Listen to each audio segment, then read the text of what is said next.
अरे खुल जा, अरे खुल जाना। अरे अली बाबा खुल जा सिम सिम। अरे खुलता क्यों ना भूतनी के।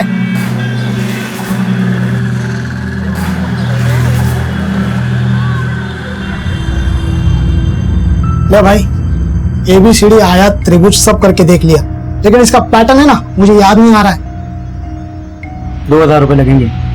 चल खोल खोल। ठीक है।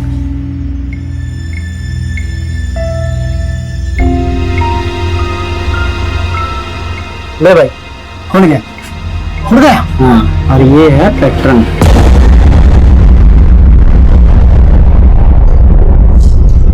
पापा, प्रथम बेटा, अच्छे बच्चे रोते नहीं। पापा कहाँ चले गए? बोलो ना दादी, पापा कब आएंगे? आएंगे बेटा, बहुत जल्दी आएंगे।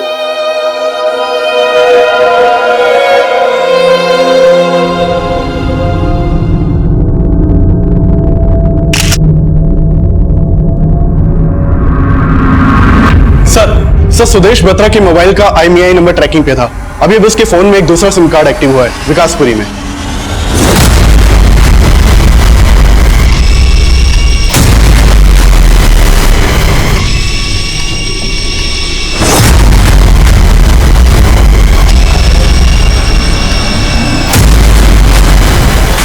क्या हो रहा है?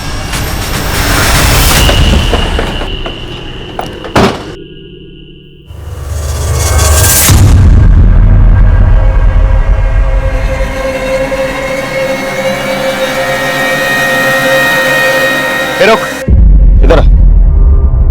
सुदेश कहाँ है? कौन सुदेश साहब? जिसका फोन तेरे पास है वही सुदेश। कौन सुदेश साहब? मैं नहीं जानता। ये फोन तो मैंने रास्ते में पड़ा मिला था साहब। नमस्कार, मैं सीनियर इंस्पेक्टर राजेंद्र सिंह आप सबका क्राइम पेट्रोल दस्तक में स्वागत करता हूं। सुदेश बत्रा देश के एक लीडिंग इंश्योरेंस कंपनी का रीजनल मैनेजर, एक मामूली अकाउंटेंट से रीजनल मैनेजर का सफर केवल 10 सालों में तय किया सुदेश बत्रा ने। Good morning. बैठिए बैठिए बैठिए बैठिए बैठिए। वैसे बहुत अच्छी बात है कि आप लोग फर्स्ट डे बिल्कुल टाइम पे आए। टाइम से ज्यादा है। टाइम जानने का सबसे अच्छा तरीका क्या है? Sir watch. वॉच। और ये वॉच जो मेरे कलाई पे है, इट्स वेरी एक्सपेंसिव। बहुत महंगी घड़ी है। और जानते हैं कि महंगी घड़ी मेरी कलाई पे क्यों है? क्योंकि मैंने समय देखते हुए कभी भी काम नहीं किया। जो लोग समय देकर काम करते हैं उनका अच्छा समय कभी नहीं आता। तो simple formula, work hard and meet your name. जो आदमी सुदेश बत्रा के फोन के साथ पकड़ा गया उसका नाम था राजवीर सिंह। राजवीर सिंह एक दिहाड़ी मजदूर था। उसका इतने बड़े एलीट ऑफिसर के साथ क्या वास्ता था, यह पता लगाना अब भी बाकी था। 10 अगस्त 2018 सुदेश बत्रा गायब होता है। सुदेश बत्रा मिसिंग केस की इन्वेस्टिगेशन के दौरान उसकी जिंदगी के पर्सनल और प्रोफेशनल कई पहलू हमारे सामने हैं।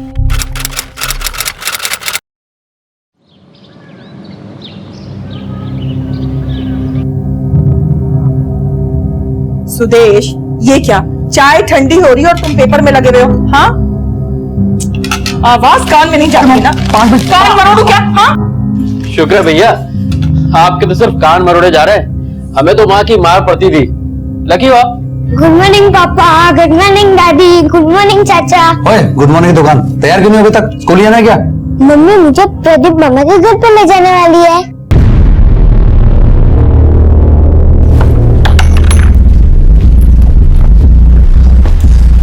अंजलि, तुम्हारा मुंह बदला नहीं अभी तक? बदल तो तुम गए हो, इसलिए मुझे भी अपना रास्ता बदलना पड़ेगा, और ये घर भी। अरे यार, तुम क्या ये बेकार की बातें बोलकर घर का माहौल इस तरह से खराब कर रहे हो? बेकार की बात है, जो बोल रही हूँ एकदम ठीक बोल रही हूँ मैं। ऑफिस के 25 लोगों को हैंडल करना आसान काम है, तुमको हैंडल करना इम्पॉसिबल है।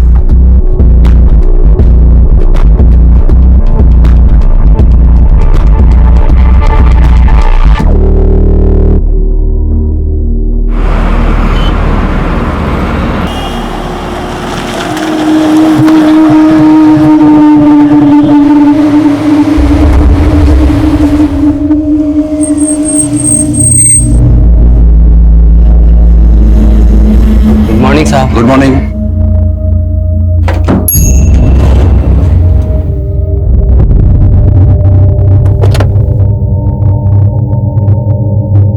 बाद में बात करती हूँ। Good morning, good morning, good morning. Sudesh, good morning. Sudesh, देखा तुमने? डीएनपी के 20 कलीग्स इन्वॉल्व थे स्कैम में और उनके शेयर्स तो रोजाना गिर रहे हैं। लेकिन हमारे शेयर्स तो बढ़ रहे हैं ना। इट्स बेटर कि हम अपने काम पे फोकस करें। Get back to work. Madhu, आज का शेड्यूल लेके आओ।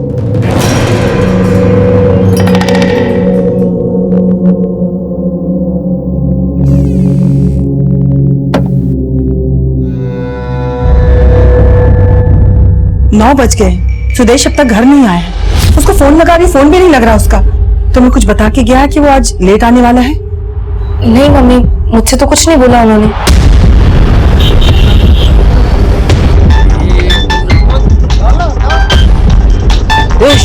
माँ को फोन आ रहा है। हेलो। पराग, 11 बज गए, सुदेश अब तक घर नहीं पहुंचा है। मैंने उसका फोन भी ट्राई किया, फोन बंद आ रहा है। मैंने उसके ऑफिस भी फोन किया, पता चला वो टाइम पे ऑफिस से निकल गया। बेटा मुझे बहुत बहुत फिक्र हो रही है बेटा।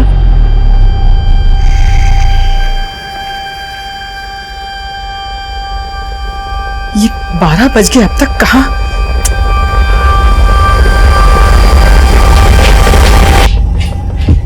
अंजलि, इतनी रात को कहाँ जा रही हो? सुदेश को ढूंढने। मैं जानती हूँ शायद वो कहाँ है। क्या वाकई अंजलि को पता था कि सुदेश उस रात कहां गया था? यह सवाल हमारी इन्वेस्टिगेशन का हिस्सा बनने वाला था, क्योंकि जब अंजलि ने मिसिंग कंप्लेंट लिखवाई थी तब उसने कहा था उसे बिल्कुल अंदाजा नहीं है सुदेश उस रात कहां गया था और ना ही किसी पर शक जताया था। 10 अगस्त 2018 की रात को सुदेश बत्रा की तलाश शुरू कर दी गई।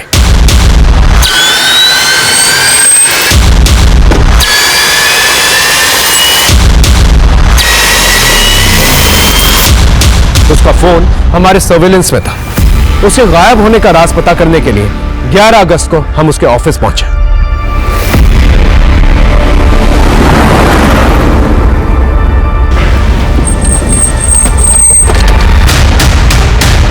डालो सर, पूछताछ करो, ऊपर देख के आओ। सर,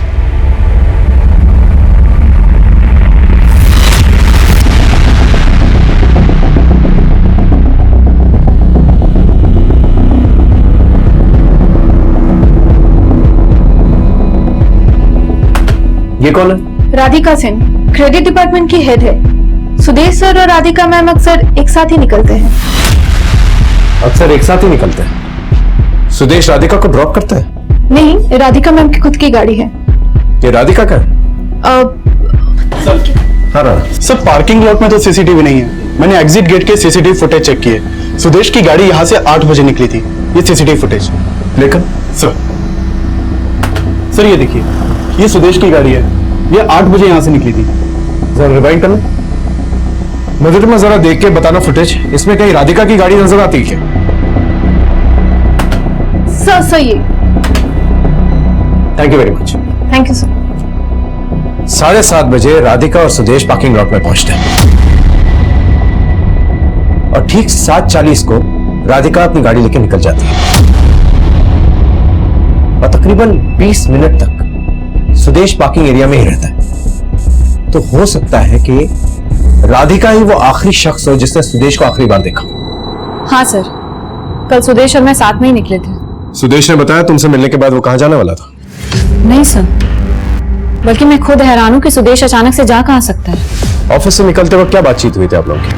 नथिंग स्पेशल, बस इधर उधर की बात है। कल तुम्हारी मीटिंग है एमडी के साथ? सुबह 11 बजे। Let's meet tomorrow. Sure. Bye bye.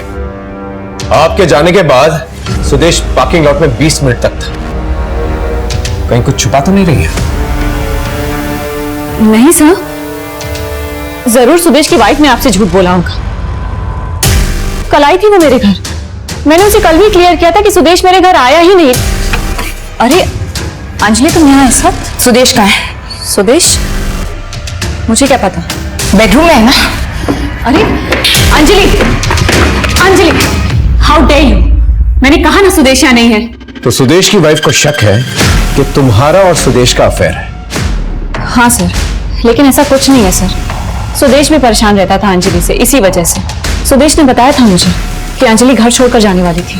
और सुदेश? सुदेश का है? मुझे नहीं पता सर। सर, पार्किंग एरिया में खून के धब्बे मिले।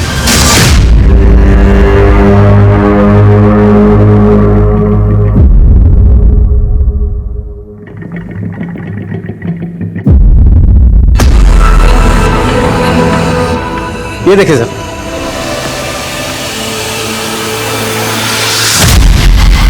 मामला सीरियस लगता है। फॉरेंसिक टीम बुलाओ और ब्लड की जांच करवाओ। पता लगाओ सुदेश का ब्लड ग्रुप क्या था और इस ब्लड से मैच करके देखो। Okay sir. पार्किंग लॉट में आने जाने वाले हर एक शख्स से पूछताछ करो और राधिका की कुंडली निकालो। पता लगाओ राधिका और सुदेश का क्या चक्कर था, और यह भी पता लगाओ सुदेश का किसी कलीग से झगड़ा हुआ था। तब तक मैं अंजलि के घर जाता हूं, ये पूछता हूं कि अगर उसे शक था सुदेश और राधिका साथ में है तो ये बात हमसे क्यों छुपाई? हाँ सर, मुझे शक है कि राधिका और सुदेश का अफेयर चल रहा है। इसी बात को लेकर मेरा और सुदेश का झगड़ा भी हुआ था। मुझे चीट कर रहे हो? मुझे तुम्हारे साथ नहीं रहना। I hate you. ठीक है, तुम्हें जो करना है करो, पर अब मैं वो करूंगा जो मुझे करना है। और जब वो रात को घर नहीं आए तो मुझे लगा मुझसे बदला लेने के लिए वो राधिका के साथ, इसलिए आप राधिका के घर गई। Anjali, how dare you! मैंने कहा ना सुदेश यहाँ नहीं है। नहीं है तो देखने दो ना, रोक क्यों रही हो? अरे अंजलि, सुन मेरी बात। राधिका, क्या चल रहा है सब? क्या हो क्या रहा है मेरे घर में? वो तो राधिका के हस्बैंड घर आ गए थे, नहीं तो मैं। हस्बैंड? हाँ सर, जैसे सुदेश मुझे चीट कर रहे हैं, राधिका अपने हस्बैंड को चीट कर रही है। अगर आपको इतना ही डाउट था तो पहले क्यों नहीं बताया हमसे ये सब? सर, मैं बात को ज्यादा आगे बढ़ाना नहीं चाहती थी। वैसे कोई और बात है जो आप हमसे छुपा रही हैं? जी बिल्कुल नहीं, ऐसी कोई बात नहीं है। सर, मैंने सुदेश के ऑफिस में काम करने वाले सभी लोगों से बात की, लेकिन सबका यही कहना है कि उन्होंने कुछ भी सस्पिशियस नहीं देखा। और मैंने सुदेश के कॉल रिकॉर्ड भी चेक किए। उसका फोन कल रात उसके ऑफिस वाले एरिया में 7:55 को ही बंद हो गया। सुदेश और राधिका ऑफिस से 7:30 बजे निकलते हैं। ठीक 7:55 पे सुदेश का फोन ऑफ होता है और ठीक 8 बजे उसकी गाड़ी पार्किंग लॉट से निकलती है और उसके बाद पार्किंग लॉट में ये खून के धब्बे।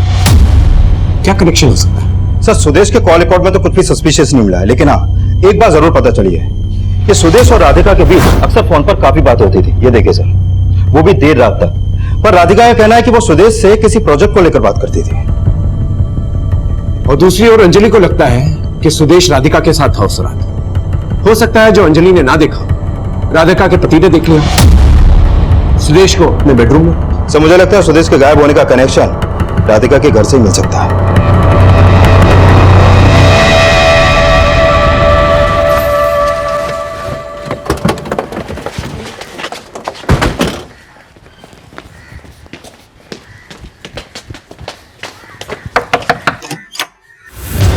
Search warrant. सर, ये क्या कर? अच्छे से सर्च करो।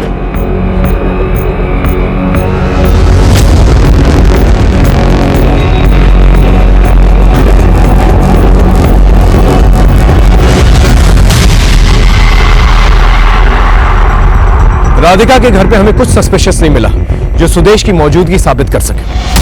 पार्किंग एरिया में जो ब्लड हमें मिला था वो ब्लड सुदेश के ब्लड ग्रुप से मैच करता था, लेकिन अब भी किसी नतीजे पे पहुंचना संभव नहीं था। अब तक की इन्वेस्टिगेशन में सुदेश की पर्सनल लाइफ सामने आई थी, लेकिन अब भी प्रोफेशनल लाइफ के गड़े मुर्दे उखड़ने बाकी थे। जिस दिन सुदेश गायब हुआ था उसके अगले दिन ही उसकी अपनी कंपनी के एमडी से एक इंपॉर्टेंट मीटिंग थी। ये मीटिंग डीएनपी बैंक में हुए 2000 करोड़ के स्कैम के बारे में थी। जिस तरह से डीएनपी का रीजनल मैनेजर ये स्कैम के बाहर आने से पहले ही अंडरग्राउंड हो गया था, क्या उसी तरह सुदेश भी गायब हुआ था? सर, अगर ये सुदेश वाकई में कोई स्कैम करके गायब हुआ है तो वो ब्लड जो हमें पार्किंग में मिला उसकी क्या कहानी है? ब्लड ग्रुप तो सुदेश से ही मैच कर रहा है। जो बंदा हजारों करोड़ का स्कैम करवा सकता है उसके लिए एक गलत लीड तैयार करवाना मामूली सी बात है। या हो सकता है मामला बिल्कुल उलट हो। यानी स्कैम किसी और ने किया। आपका मतलब राधिका से तो नहीं? करेक्ट। राधिका क्रेडिट डिपार्टमेंट की हेड है। उसने शायद किसी को गलत लोन दिया और इस बात की भनक सुदेश को पड़ गई और इसलिए उसे गायब कर दिया गया। सर, सुदेश बत्रा के मोबाइल का IMEI नंबर ट्रैकिंग पे था।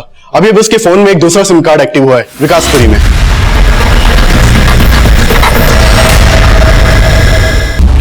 सर, इस राजवीर को बहुत तोड़ा, लेकिन वो अपने एक ही सुर पे अटका पड़ा है कि उसे सुदेश का मोबाइल विकासपुरी के पास कहीं पड़ा मिला। और सर, राजवीर के पास से एक और मोबाइल और 16,900 रुपए भी मिले हैं।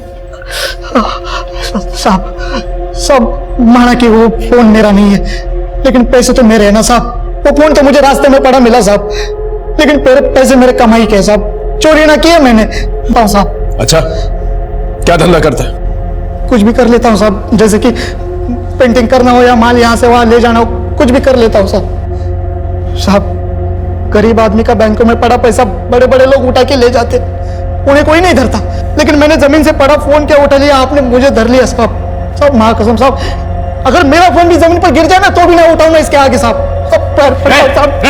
नौटंकी नहीं, नौटंकी नहीं। ये नौटंकी ना है साहब, दिल रो रहा है मेरा साहब, मेरा विश्वास करो साहब। मैंने कुछ नहीं किया साहब, मैंने कुछ नहीं किया। आप चाहो तो मैं आपको वो जगह भी दिखा देता हूँ जहाँ पे वो फोन मिला साहब।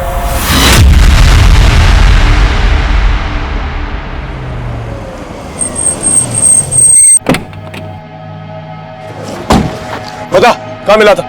साहब आज सुबह जा रहा था तो यही पे पड़ा मिला वो मनोज फोन। यहाँ पर? जी साहब।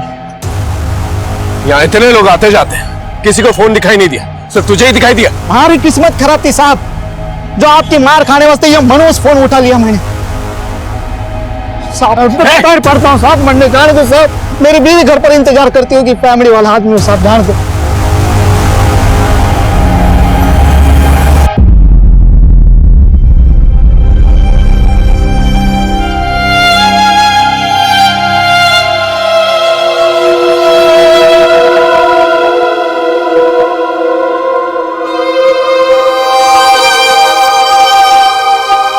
घर का माहौल खराब कर दिया तुमने, मुझे तुम्हारे साथ नहीं रहना। I hate you. ठीक है, तुम्हें जो करना करो, और अब मैं वो करूंगा जो मुझे करना है।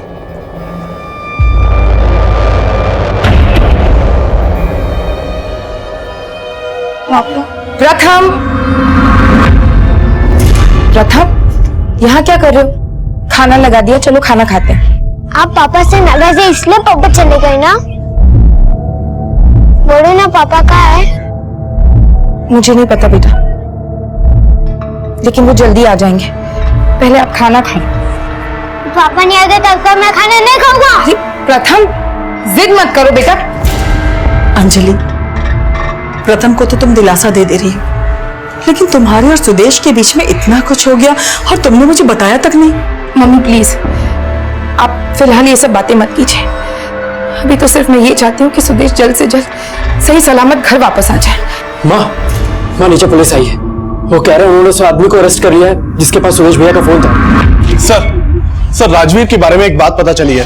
बिजवासन पुलिस भी राजवीर को ढूंढ रही है। बिजवासन थाने में उसकी मिसिंग कंप्लेंट फाइल है। ये देखिए सर 10 अगस्त की रात को जब राजवीर अपने घर नहीं पहुंचा तो उसकी बीवी ने उसकी मिसिंग कंप्लेंट फाइल करवाई थी।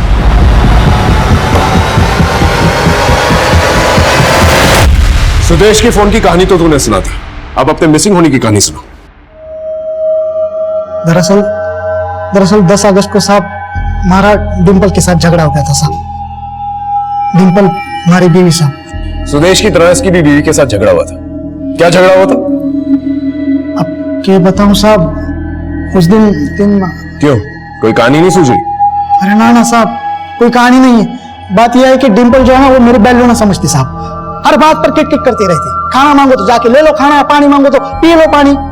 उस दिन ज्यादा गुस्से में आ गए साहब, इसलिए झगड़ा कर निकल लिया वहां से, और जानबूझकर साहब मैंने अपना फोन बंद कर दिया ताकि मेरे बिना हमारी फिक्र हो उसको, और वही हो गया साहब।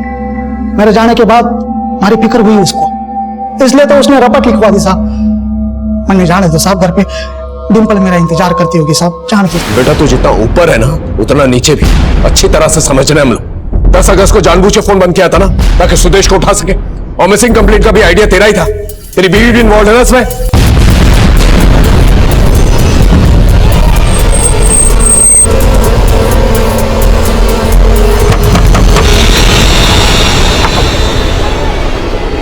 डिंपल जी पूरा घर सर्च करो। अरे सब कहाँ जा रहे हो? अंदर कहाँ जा रहे हो? अरे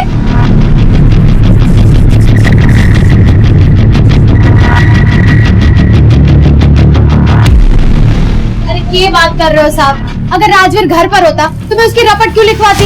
मेरा घर क्यों ऊपर नीचे करने पे लग रहे हो आप? इतना भोली मत बन डिंपल, हम सुदेश को ढूंढ रहे हैं। और तुम दोनों का यही प्लान था ना कि पहले राजवीर सुदेश को गायब करेगा और फिर तू राजवीर की मिसिंग कंप्लेंट दर्ज करवाएगी ताकि हमारा शक उस पर न जाए। कौन सुदेश? सर यहाँ कोई नहीं मिला, शायद सुदेश यहाँ आया ही नहीं था।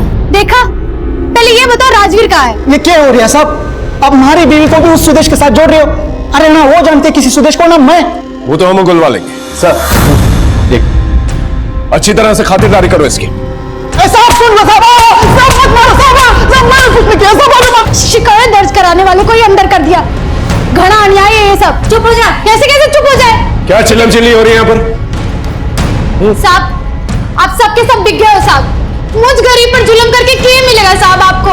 उनको क्यों नहीं अंदर करते जो विदेशों में बैठे हैं? बिल्कुल राम मिला जोड़ी है तुम और तुम्हारा पति। साहब उसको छोड़ दो ना साहब। अगर वो निर्दोष है तो उसे छोड़ देंगे, वरना बहुत मार खाएगा मेरे हाथों। नहीं साहब, मारना मत साहब। उसने कुछ किया होगा तो मुझे बताएगा साहब। एक बार मिलने दो ना साहब।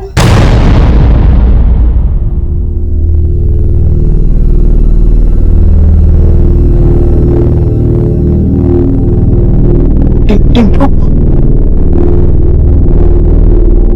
5 मिनट है तेरे पास, जो बात करनी है कर ले। क्या भसड़ मचा रखी है तन्ने? पहले मेरे गहने गायब कर दिए, अब आदमी गायब कर दिया। अरे बस कर टिंकू यार, बस कर। पढ़ने के लागे से मैं ऐसा कुछ कर सकता हूँ क्या? मारी मती मारी गई थी, जो रास्ते में पड़ा वो फोन मैंने उठा लिया और फंस गया यार। लेकिन इन लोगों ने मैंने बहुत मारा, बहुत मारा मैंने यार। मैंने कुछ नहीं किया है टिंकू, तारी कसम मैंने कुछ नहीं किया। रोता क्यों? रोता, हमें कुछ ना किया ना, हमें कुछ ना होगा। I love you Tinku, I love you यार। हमें दोनों मियां बीवी पे शक था, लेकिन उनका कोई कनेक्शन सुदेश से नहीं मिल पा रहा था। और तभी सुदेश की गाड़ी नजफगढ़ में मिली और गाड़ी मिलने के बाद यह साफ हो गया कि सुदेश के साथ कुछ भयानक हुआ था।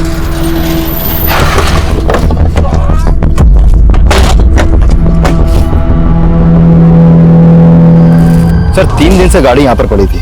आसपास के लोगों को शक हुआ तो उन्होंने लोकल पुलिस को इन्फॉर्म किया। गाड़ी में खून के धब्बे और ये चाकू। फॉरेंसिक टीम को बुलाओ, ब्लड की जांच करो, गाड़ी और चाकू की भी जांच करो, शायद कोई फिंगरप्रिंट्स मिल जाए। अगर राजवीर ने सुदेश का खून किया है तो उसके फिंगरप्रिंट्स पे होने चाहिए। सर राजवीर बोल रहा था उसे सुदेश का फोन विकासपुरी में मिला है और सुदेश की कार यहाँ नजफगढ़ में। सर जरूर ये राजवीर हमें घुमा रहा है। राजवीर पे हमें शक तो था, लेकिन एक मामूली दिहाड़ी मजदूर का इतने बड़े ऑफिसर के साथ क्या कनेक्शन था, ये हम समझ नहीं पा रहे थे। हो सकता था राजवीर को सुपारी मिली थी सुदेश को गायब करने के, लेकिन ये एक ऐसी थ्योरी थी जिसे सच साबित करने के लिए हमारे पास कोई भी ठोस सबूत नहीं था। इसीलिए हमने इन्वेस्टिगेशन की दिशा बदली और हमने सुदेश की फैमिली और उसके ऑफिस के लोगों को खंगालना शुरू किया। सुदेश एक जिम्मेदार बेटा था और अच्छा पिता भी, लेकिन उसकी बीवी अंजलि के साथ उसका रिश्ता ठीक नहीं था। अंजलि पे हमें शक था। राधिका और मेहुल भी हमारी रेडार में थे, लेकिन जैसे जैसे इन्वेस्टिगेशन आगे बढ़ती गई हमें पता लगा कि सुदेश के ना चाहने वाले उसके ऑफिस में कम नहीं थे। ये क्या सचिन, तुम्हारे टारगेट्स पूरे क्यों नहीं हो रहे? सर मैंने 200 से भी ज्यादा क्लाइंट्स को कॉल किए हैं, 4 बार किए sir. I did my best sir. किसी का फेलियर उसका बेस्ट नहीं हो सकता। आप सभी को ये प्रॉब्लम है कि 200 क्लाइंट को कॉल किया, 2000 क्लाइंट को कॉल कीजिए। अगले महीने के रेगुलर टारगेट के साथ साथ इस महीने का डेफिसिट भी पूरा करना है। Okay sir.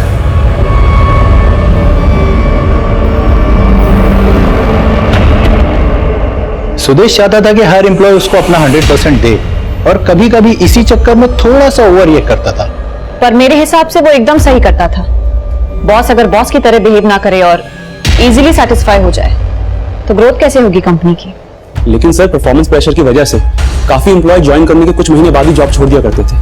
हमने सुदेश से बात भी की थी इस बारे में। यार तुम समझ नहीं रहे, मार्केट में इतना कंपटीशन है, अगर हम अपने स्टैंडर्ड रेज नहीं करेंगे तो हमारी कंपनी ग्रोथ कैसे करेगी? और जो कंपनी में अच्छा काम करते हैं हम उसे इंसेंटिव देते हैं। वो सब काम लेकिन सुदेश एक चंक ऐसा भी है जो रिजाइन कर रहा है, हमारे यहाँ ट्रेनिंग लेता है, स्ट्रेटेजी सीखता है और जाके दूसरी कंपनी ज्वाइन कर लेता है। इससे नुकसान हमारा ही है, प्लस कंपनी की इमेज खराब हो रही है। उनको ऐसा लगता है कि हमारा वर्किंग एनवायरनमेंट बहुत स्ट्रेसफुल है। हाँ तो ठीक है ना, ऐसे लोग यहाँ पर अप्लाई करेंगे जो स्ट्रेसफुल माहौल में काम कर सकते हैं, इसको झेल सकते हैं। सर जो लोग प्रेशर झेल नहीं पाए वो खुद ही जॉब छोड़कर चले गए और कुछ लोगों को सुदेश ने निकाल दिया। अब ऐसे लोगों को सुदेश से कुछ ना कुछ शिकायत तो होगी ही, बट आई डोंट थिंक कि सुदेश की कभी भी किसी से कोई पर्सनल दुश्मनी रही होगी।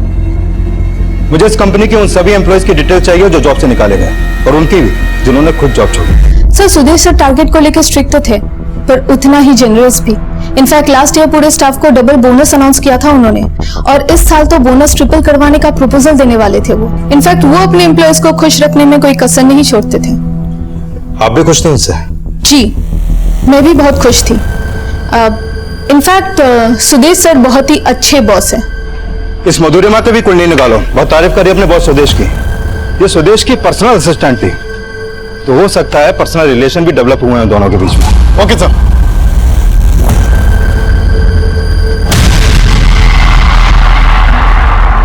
प्रथम बेटा मत रो, पापा आ जाएंगे थोड़ी देर में बेटा।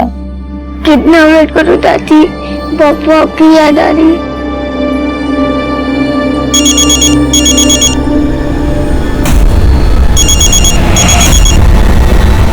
हेलो,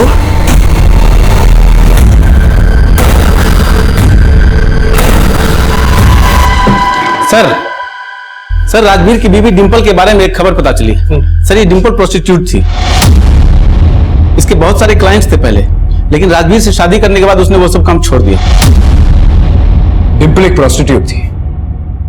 डिंपल जैसी लड़की का उसके पति राजवीर का सुदेश के साथ क्या कनेक्शन हो सकता है?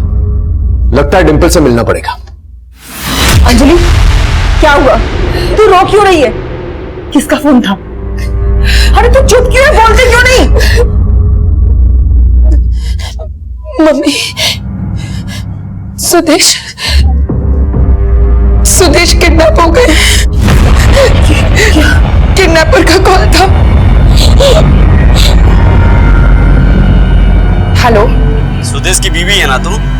कौन बोल रहा है? ये जानने की जरूरत नहीं है। अगर सुदेश को जिंदा देखना है तो तुझे 50 लाख देने होंगे।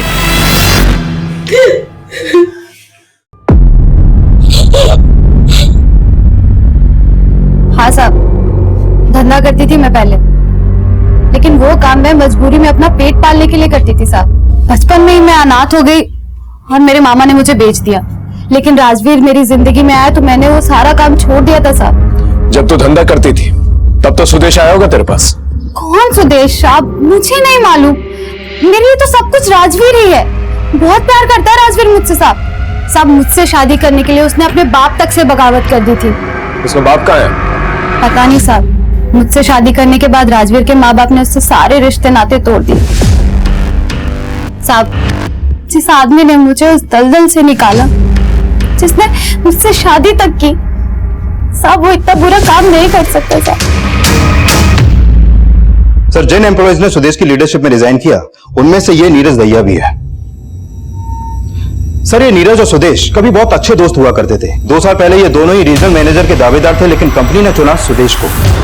सर, ये सुदेश के रीजनल मैनेजर बनने के बाद नीरज ने उस कंपनी से रिजाइन कर दिया और डीएनपी इंश्योरेंस कंपनी यानी राइवल कंपनी को ज्वाइन किया। और इतना ही नहीं सर, सुदेश की कंपनी से जाते जाते नीरज वहां के कुछ टॉप परफॉर्मर्स को भी अपने साथ ले गया और उस कंपनी के कई क्लाइंट्स को भी। उसके बाद सुदेश को पता चला कि नीरज के अप्रूवल पर 5 करोड़ का लोन सैंक्शन हुआ था, वो भी फेक डॉक्यूमेंट्स पर, और जिसको लोन दिया गया था वो फरार था। ये क्या है राधिका? तुमने ये देखा कैसे नहीं? क्रेडिट डिपार्टमेंट की हेड हो तुम, प्रॉपर पेपर वर्क के बगैर ये लोन सैंक्शन हुआ कैसे? सॉरी सुदेश, लेकिन नीरज ही डील कर रहा था। उसका कहना था कि क्लाइंट उसकी पहचान का है, उसने मुझे धोखे में रखा।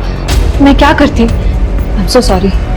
फिर सुदेश ने लीगल एक्शन लिया और फ्रॉड के केस में नीरज को अरेस्ट करवाया। नीरज की गिरफ्तारी की वजह से डीएनपी कंपनी ने भी उसे जॉब से निकाल दिया। सर, नीरज अभी 6 महीने पहले ही जेल से रिहा हुआ है, लेकिन पता चला है कि सुदेश के गायब होने से पहले, मतलब 1 हफ्ता पहले, वो दुबई शिफ्ट हो गया था। इस नीरज का बदला लेने का मोटिव तो बनता है। हो सकता है दुबई शिफ्ट होने से पहले इसने सुदेश को गायब करने का पूरा प्लान तैयार किया। पॉसिबल है सर, और इसमें राधिका भी शामिल हो सकती है, क्योंकि जेल से रिहा होने के बाद नीरज और राधिका के बीच फोन पर अक्सर बातें होती थी और राधिका के कॉल रिकॉर्ड में नीरज का नंबर भी शो हो रहा है। ये राधिका का नाम सुदेश की पर्सनल और प्रोफेशनल लाइफ दोनों में उछल रही। पता लगाना होगा इन दोनों का क्या चक्कर है। अंजलि, पुलिस को सुदेश की गाड़ी मिली है और उनका कहना है कि उसमें जो खून लगा है वो सुदेश के ब्लड ग्रुप से मैच हो रहा है। और तुम कह रही हो कि सुदेश किडनैप हो गया और किडनैपर्स तुमसे फिरौती मांग रहे हैं। मुझे कुछ ठीक नहीं लग रहा है। मैं पुलिस को इन्फॉर्म करती हूँ। नहीं मम्मी, अगर हमने पुलिस को इन्फॉर्म किया और किडनैपर्स ने सुदेश को कुछ कर दिया तो? हाँ भाभी ठीक कह रही है, हम पुलिस को इन्फॉर्म करने का रिस्क नहीं ले सकते। हमें उन किडनैपर्स की कॉल का वेट करना चाहिए। माँ, आप एक काम करो, आप पैसों का इंतजाम करो।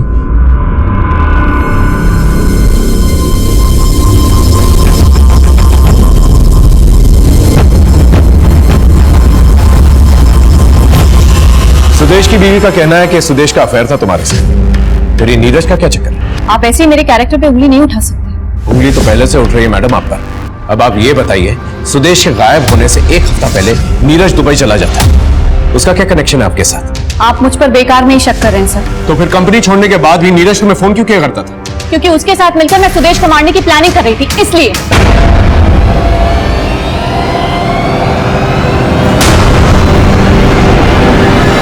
यही सुनना चाहते थे ना आप? लेकिन ऐसा कुछ नहीं है सर। नीरज मुझे कॉल करता था, मैंने कभी उसे सामने से कॉल नहीं किया। आप चाहे तो इन्वेस्टिगेट कर सकते हैं।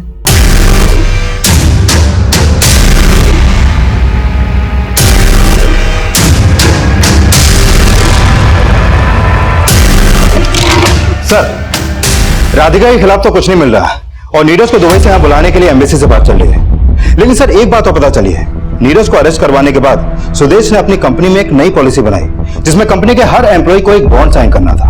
कैसा बॉन्ड? अगर कंपनी का कोई भी एम्प्लॉय जॉब छोड़ के जाता है तो वो कंपनी के किसी भी एम्प्लॉय या किसी भी क्लाइंट को अपने साथ नहीं ले जा सकता, ताकि एम्प्लॉय कंपनी छोड़ने की हिम्मत ही ना करे। Right sir. कंपनी के कई एम्प्लॉयज को बॉन्ड का आइडिया अच्छा नहीं लगा सर।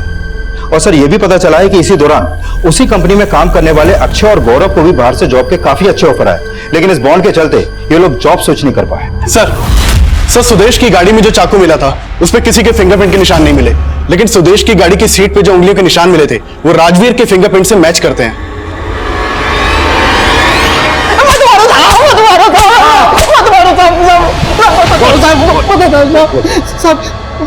मैंने पहले आपसे झूठ बोला था साहब, वो मोबाइल वाली बात भी झूठी थी साहब। दरअसल मैं उस रात नजफगढ़ से जा रहा था साहब, तो तुम्हारी नजरें गड्डी के ऊपर गई साहब। उसका दरवाजा खुला था, मैंने अंदर झांक कर देखा तो अंदर एक आदमी की लाश थी, शायद सुदेश की लाश होगी साहब। तूने मारा था उसे? नहीं साहब, मैंने नहीं मारा था साहब, वो तो पहले से मारा पड़ा हुआ था साहब। उसका चेहरा भी बिगाड़ दिया था साहब, पहचान नहीं आ रहा, मोबाइल के लालच में आ गए साहब। मैंने वो चैन घड़ी मोबाइल अपने पास रख लिया और फिर मैंने सोचा कि गाड़ी भी चुरा लेता हूँ, इसलिए पहले बॉडी को ठिकाने लगाने ले गए साहब।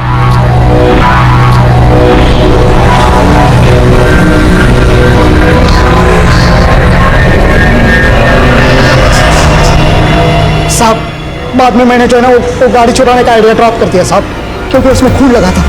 बॉडी के पर्स से मुझे 4 कार्ड और 2000 रुपए कैश मिला जो मैंने मेरे पास रख लिया साहब। घड़ी और चैन बेचकर 15,000 रुपए मिल गए थे, उसमें से 2100 रुपए का मोबाइल बना दिया। बाकी सब जो थे वो सब मेरे पैसे थे साहब, कुल मिलाकर 16,900 थे जो आपको मेरी जेब से मिली। मैंने कुछ ना किया साहब, और मैंने कोई सुपारी भी ना ली साहब। आप चाहे तो मैं आपको वो जगह भी दिखा देता हूँ जहाँ पे मैंने वो बॉडी फेंकी थी।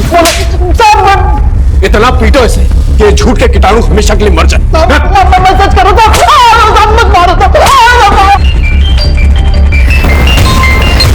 हेलो, पैसे का इंतजाम हुआ क्या?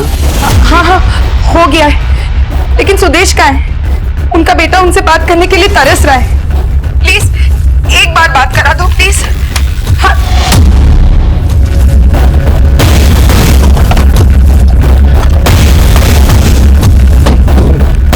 बता साहब, यही फेंकी तो मैंने वो लाश। आसपास देखो।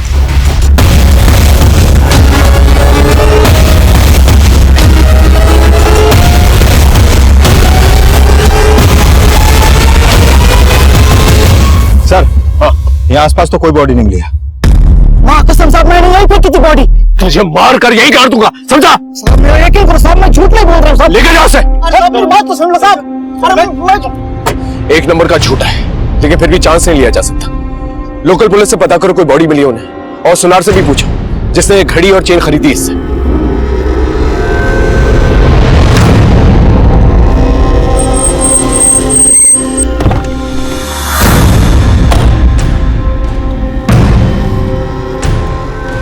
वो सुनार ने मान लिया था कि राजवीर से उसने 15,000 रुपए देकर वो घड़ी और चेन खरीदी थी, लेकिन नरेला पुलिस ने बताया कि उन्हें उस डंप एरिया में कोई लाश नहीं मिली थी। लेकिन राजवीर अब भी अपनी बात पर अटल था।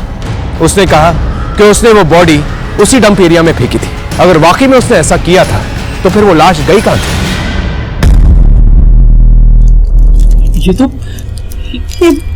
ये मेरे बेटे सुदेश की है। क्या हुआ सुदेश को? देखिए फिलहाल हमें कोई लाश नहीं मिली है, लेकिन जिस आदमी के पास सुदेश का फोन बरामद हुआ था उसने कहा उसे गाड़ी में एक लाश मिली थी, लेकिन उसका चेहरा इतना बिगड़ा हुआ था कि उसे पहचानना बहुत मुश्किल था, और वहीं पर ये सारी चीजें मिली। लेकिन जब हम उस जगह पर पहुंचे वहां कोई लाश नहीं थी। अब पूरे दावे के साथ तो नहीं कह सकते हैं, लेकिन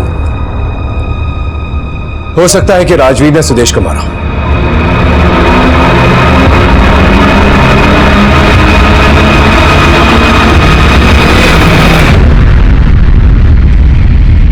पुलिस को शक है कि सुदेश का मर्डर हो चुका है, और तेरा कहना है कि किडनैपर सुदेश को वापस करने के बदले पैसे मांग रहे हैं। हाँ, कहीं तू हमें पागल तो नहीं बना रही ना? तूने ही कहीं सुदेश को कुछ ऐसा वैसा नहीं किया ना?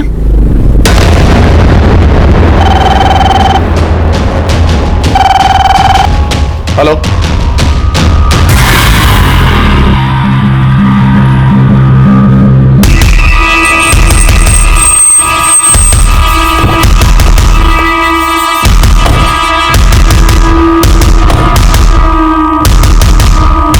मैं झूठ नहीं बोल रही हूँ सर, किडनैपर का कॉल आया था।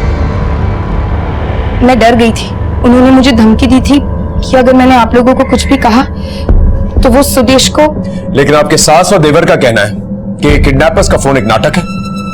मैं जानती हूँ सर, मम्मी को मेरी बातों पर भरोसा नहीं है, लेकिन मैं सच कह रही हूँ। किडनैपर का कॉल आया था और उसने मुझे कहा सुदेश जिंदा है और उसके कब्जे में है। वो नंबर दीजिए जिससे किडनैपर से फोन किया था। सर राजवीर बता रहा था कि बॉडी का चेहरा पूरी तरह से बिगाड़ा हुआ था, और जहां उसने बॉडी डंप की वहां बॉडी नहीं मिली, और उस सुदेश की फिरौती का कॉल। सर इस चक्कर को समझ में नहीं आ रहा है। पता करो सुदेश की बीवी ने जो नंबर दिया है वो कहाँ का है, सब समझ में आ जाए। सर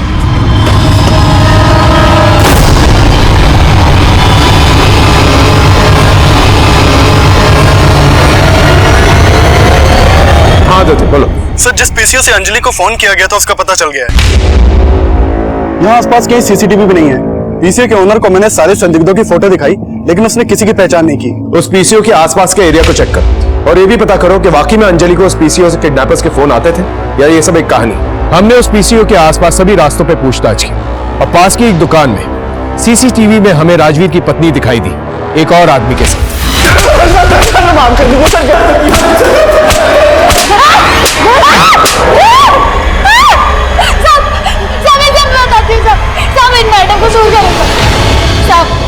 मेरा कोई हाथ नहीं सुदेश को गायब कराने में।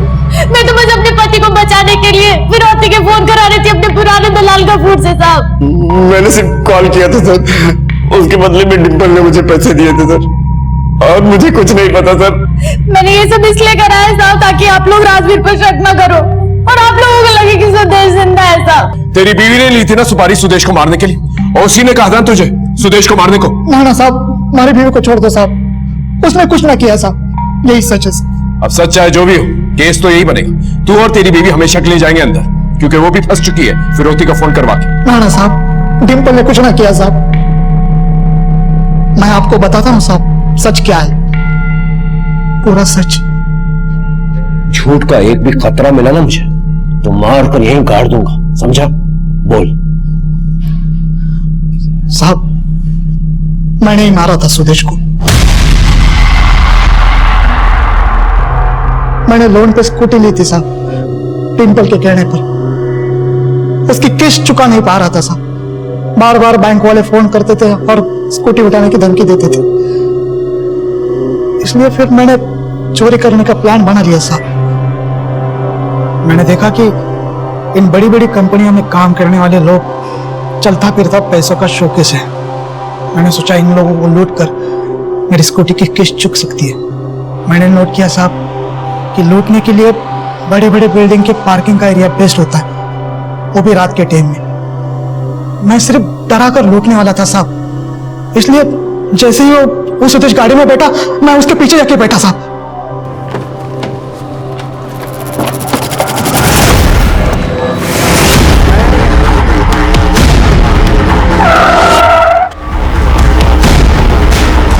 उसके बाद पत्थर से उसका चेहरा बिगाड़ दिया और उसकी गाड़ी नजफगढ़ के सुनसान एरिया में छोड़ा है साहब।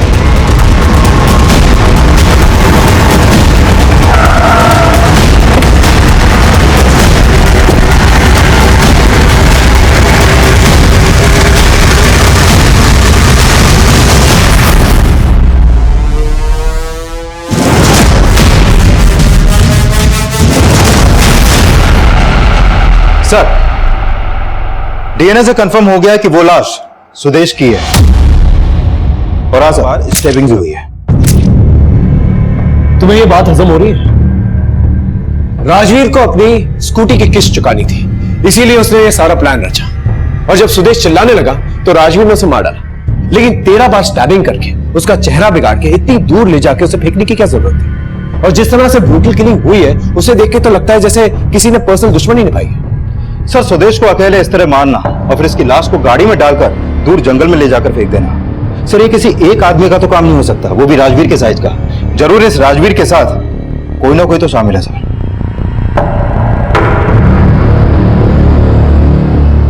इस बार मैंने पूरा सच बोला है साहब, हमारे डिंपल की कसम साहब, मैंने ही मारा था सुदेश को। यही सच है, यही सच है साहब।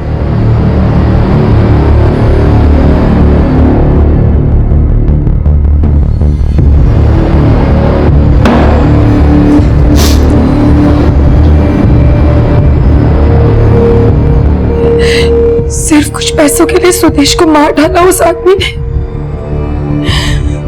यकीन नहीं होता। What do you mean by यकीन नहीं होता है? अब तो उसके ने खुद जुर्म कबूल कर लिया है, तो फिर डाउट करने की बात ही कहां से आती है? और वैसे भी कोई अपने सर पे इतना बड़ा इल्जाम क्यों लेगा? Anyway, let's get back to work. MD sir ने बोला है अब सुरेश के जाने के बाद मुझे उसका काम देखना है।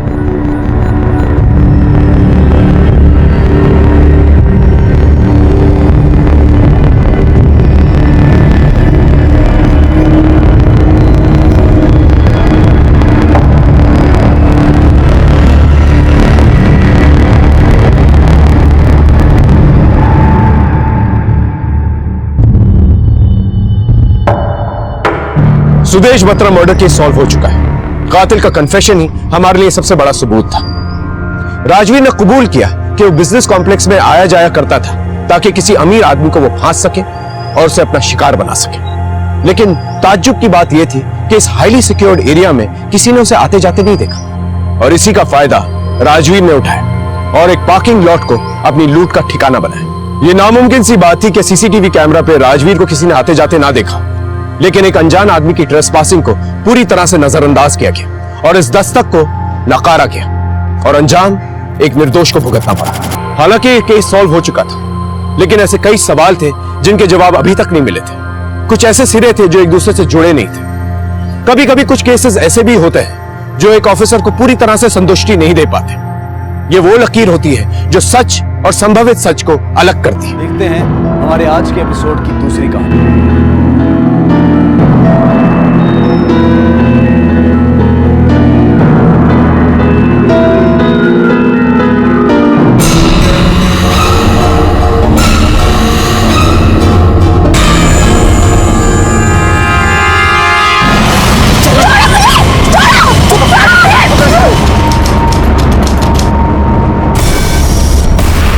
काकर सर, अरे डॉक्टर साहब, काकर सर एक मिनट के आना।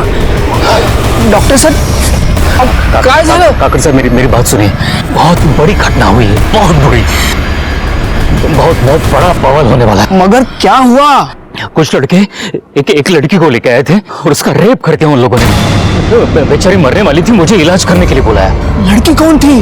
नहीं मुझे मालूम नहीं, वहां पे इतना अंधेरा था मैं ठीक से देख भी नहीं पाया। फिर पता नहीं उस लड़की के साथ क्या हुआ, जिंदा है भी कि मर गई कुछ भी पता नहीं। नमस्ते, मैं सीनियर इंस्पेक्टर सुनील केलकर। जब मैं नासिक के मंगली पुलिस स्टेशन में पोस्टेड था उस वक्त एक केस खबर की शक्ल में उड़ते उड़ते हमारे पास आया। वैसा बहुत अच्छा लगता है कि आज दुनिया और हमारा देश बेटियों के विकास पर जोर दे रही है और बेटियां भी हर क्षेत्र में आगे बढ़ रही है, चाहे वो खेल हो, फौज हो, बेटियां बेटों से आगे बढ़ रही है। लेकिन जब ऐसा होता है जो मेरे जोन के भातरी गांव में हुआ तो देश का सर झुक जाता है। सच बोलता हूं, आज भी जब उस केस के बारे में सोचता हूं तो खून खौल उठता है। आप भी जब देखेंगे तो आपका दिल भी कांप उठेगा। सर एक खबर लाया सब उधर पूरे गांव में खबर है साहब कि लड़के के साथ रेप हुआ है। पूरे गांव का हर एक आदमी बात कर रहा है साहब। क्या नाम है गांव का? वही भात्री गांव, इधर के थाने में पड़ता है। कौन लोग बात कर रहे थे? वही गांव वाले लोग। सर अपनी तरफ से केस फाइल करें सुबह मोटो। नहीं पहले पता करो ये सच है या अफवाह है। ठीक है चल आता हूँ सर। हाँ लेकिन तुम्हें ये कौन बोला? वो मेरी ताई का सगा सुरेश। सर सावित्री का बेटा पूरब। किसके साथ हुआ, किसने किया, वो सब नहीं मालूम साहब। लेकिन आपको किसने बताया? साहब वो पटवारी साहब है ना, वो बोल रहे थे। कुछ लोग बातें कर रहे थे चौपाल पे, मदन, गाविद, उल्लास और भी काफी लोग थे वहाँ पे। मुझे तो सरपंच ने बोला साहब। मैं क्या बताऊँ साहब। हाँ लेकिन अपने वो डॉक्टर है ना, डॉक्टर विमल देसाई, उन्होंने बताया। शाम के 4 बज रहे थे, मैं अपने क्लिनिक का दरवाजा खोल रहा था।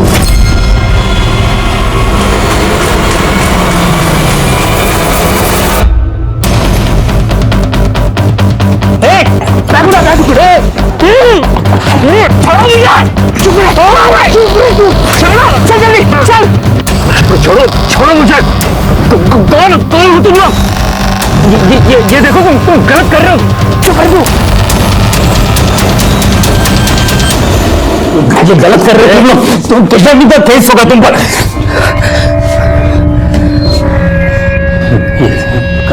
कहाँ पर लेकर आया मुझे? देख इसको, देख इसको, क्या हुआ? देख इसको, इलाज कर इसका। देख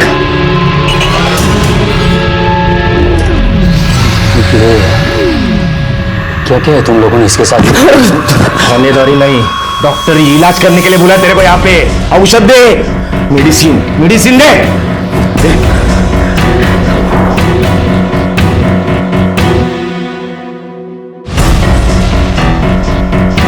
क्या हुआ है?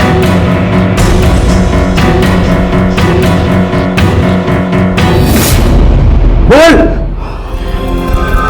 इसकी हालत बहुत खराब है, इसका पल्स जा रहा है, बीपी लगभग खत्म है। इसको जल्दी से जल्दी हॉस्पिटल में भर्ती करो, नहीं तो ये लड़की नहीं तो क्या, नहीं तो क्या, नहीं तो ये लड़की मर जाएगी। दवा ली, क्या करना है हम देख लेंगे। दवा लेकर लेके जरा इसको।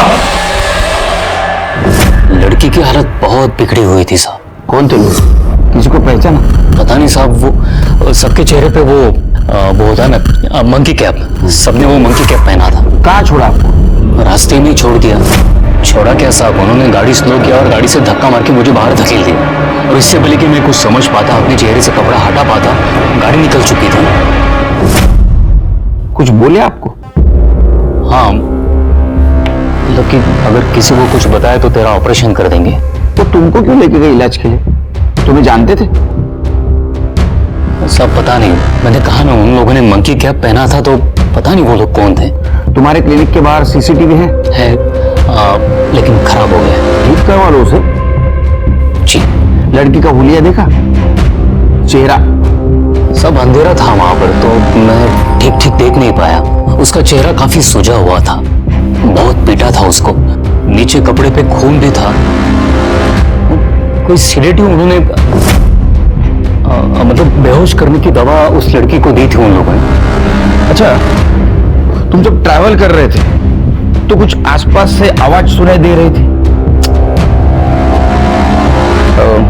कितना टाइम लगा वहां जाने तक अंदाजा? शाम के 4 बज रहे थे जब उन लोगों ने मुझे गाड़ी से उठा लिया था। फिर करीब 20 मिनट तक गाड़ी सीधी जाती रही, फिर एक जर्क आया, मतलब उन्होंने एक सडन राइट टर्न ले लिया। फिर वहां उस रास्ते पर एक बस स्टैंड था, कंडक्टर की आवाज मुझे सुनाई दी थी, इसलिए मुझे लगा बस स्टैंड होगा। फिर उसी रास्ते पर 10 मिनट तक चलते रहे होंगे हम लोग। एक मंदिर था वहां पे, घंटे की आवाज सुनाई दे रही थी। और 5 मिनट तक हम लोग आगे गए होंगे और गाड़ी रोक दी उन लोगों ने। तो जब मेरे चेहरे से कपड़ा हटाया तो मैं अंधेरे कमरे में था। लड़की मीडियम हाइट की थी, दुबली पतली सी थी और अच्छे परिवार से जान पड़ती थी। उसके हाथ में घड़ी थी, गले में चेन थी और साथ लड़की की हालत बहुत खराब थी, बहुत खराब। पता नहीं आगे उस लड़की का क्या हुआ।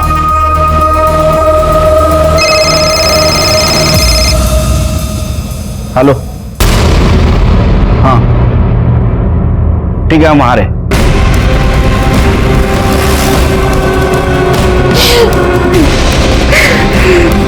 सर ये रूम।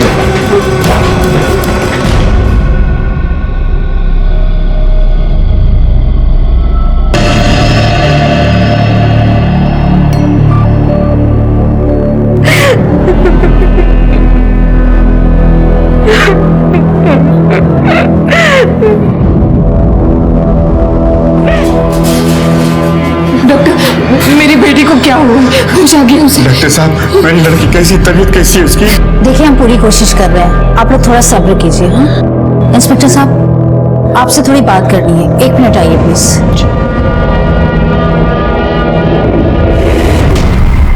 सर, रेप हुआ है लड़की के साथ, शायद सामूहिक, और अभी बयान देने की स्थिति में नहीं है।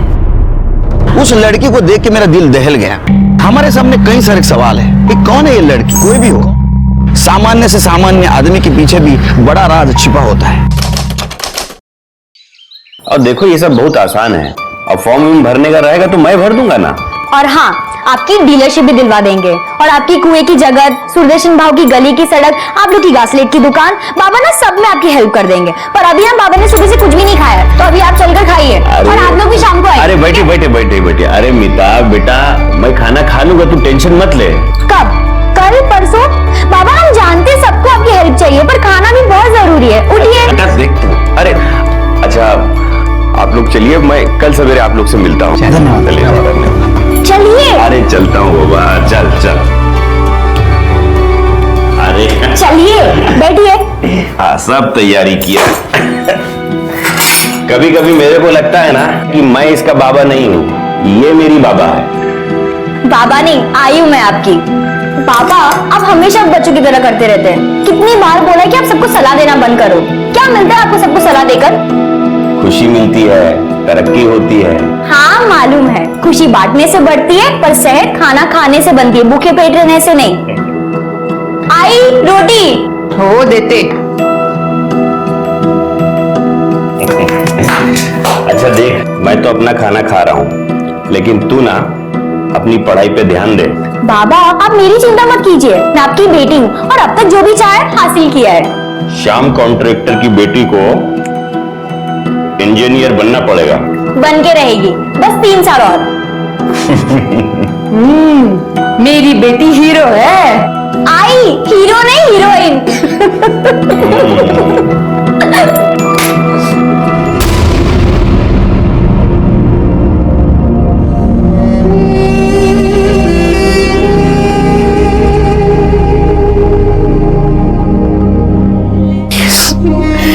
मालूम नहीं साहब, मालूम नहीं किसने किया। रोज सुबह 9 बजे ट्यूशन जाती थी और 2 बजे तक वापस आ जाती थी, लेकिन कल जब वो वापस नहीं आई तो मैंने उसको फोन किया, उसका फोन भी स्विच ऑफ आया सर। सर, पता नहीं किसका फोन आया साहब, मेरे को बोला कि तुम्हारी लड़की रिक्शा स्टैंड के पास पड़ी है। किसका फोन आया था?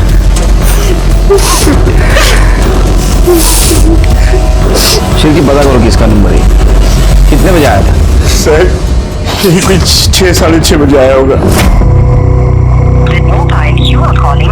हाँ, लग गया फोन। अरे फिर से स्विच ऑफ है। अरे दीवा। हेलो, शांता में हो? तुम्हारी बेटी मीता ऑटो स्टैंड के पास पड़ी है। क्या? कौन बोल रहा है? Hello hello. कहाँ से हुआ? क्या हुआ? क्या हुआ मुझको बताओ। भैया आराम से, जल्दी आओ। अहो पर काय झालं? अरे तू चल तो पहले। अरे श्याम भाई, क्या हुआ? आप तो परेशान लग रहे हैं। अरे हाँ, वो मीता कल से घर नहीं आई, तो अभी किसी का फोन आया था, बोला कि आपकी बेटी जो है रिक्शा स्टैंड के पास पड़ी, आके ले जाओ। वही जा रहा हूँ। हाँ चलो लवकर। प्रतीक, भाऊ के साथ जा। घूमो, मैं जाता हूँ।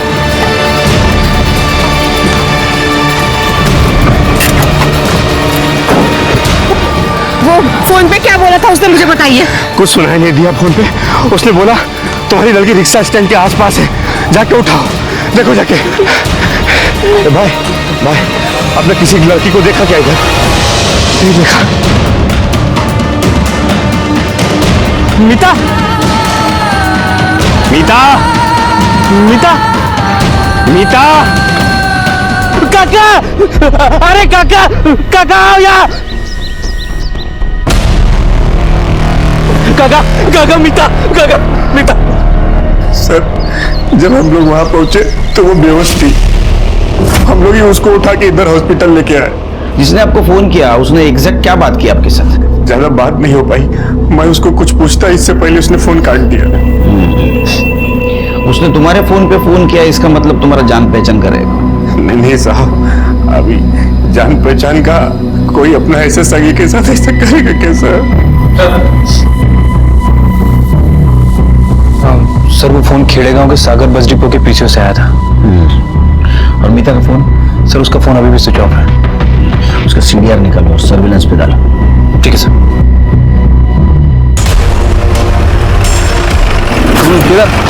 साहब इस तरफ। साहब मीता यहीं पे मिली थी। कर ले सर।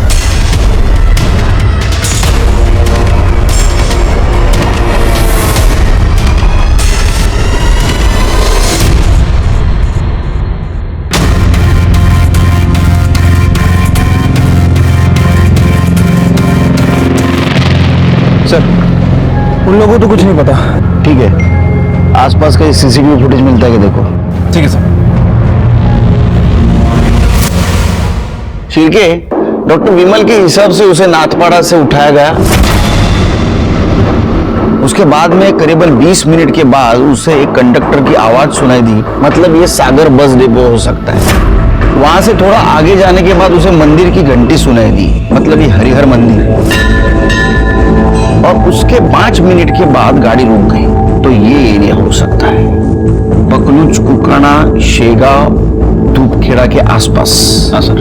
और लड़की के पिता को सागर बस डिपो के आसपास के पीछे से कॉल आया था।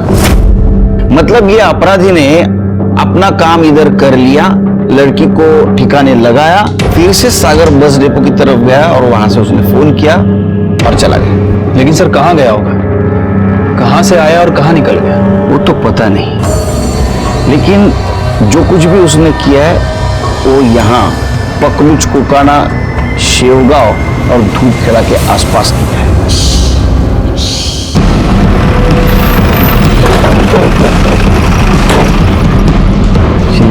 फिर आजू बाजू पूछताछ करो, किसी ने कुछ देखा क्या? लड़की का हुलिया या किसी को आते जाते? क्योंकि डॉक्टर के कहने के मुताबिक 4 लोग, तो किसी ने कुछ ना कुछ तो देखा होगा।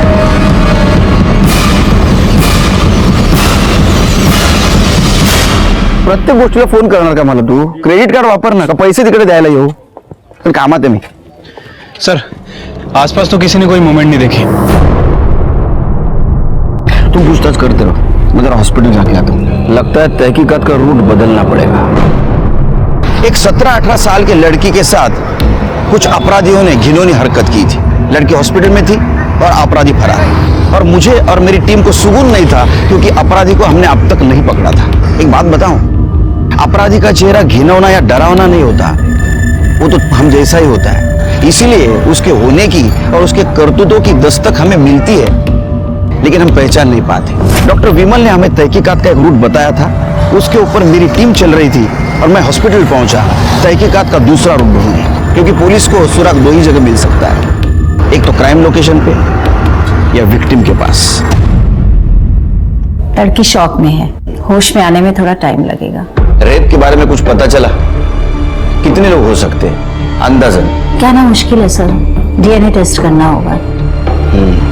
आपके पास अगर डीएनए टेस्ट होता है तो कीजिए, क्योंकि आरोपी पकड़े जाने के बाद डीएनए टेस्ट की जरूरत पड़ेगी। इसको नशे की दवा भी दी गई थी और बीपी को नीचे लाने के लिए भी कुछ दिया गया था। जुबान पे पड़ा मिला है, निगला नहीं था उसने। कर ले, डॉक्टर विमल पुलिस स्टेशन बोलो। तुमने लड़की के लिए जो दवा दी थी उसका नाम क्या था? लड़की का बीपी एकदम नीचे जा रहा था, उसे नॉर्मल करने के लिए मैंने मोवाटिन डी लिख के दिया था। स्पेलिंग लिखो।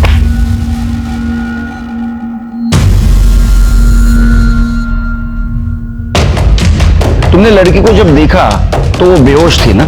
जी हाँ, वहां जमीन पर मैंने एक दवाई की स्ट्रिप भी देखी थी, जेलियम ट्राइफॉस्फेट। लिखो। शायद लड़की को यही दवाई दी गई थी। लड़की बेहोश थी ना? जी सर। किसी का क्या बिगड़ा था मेरी बच्ची ने जो उसे ये सब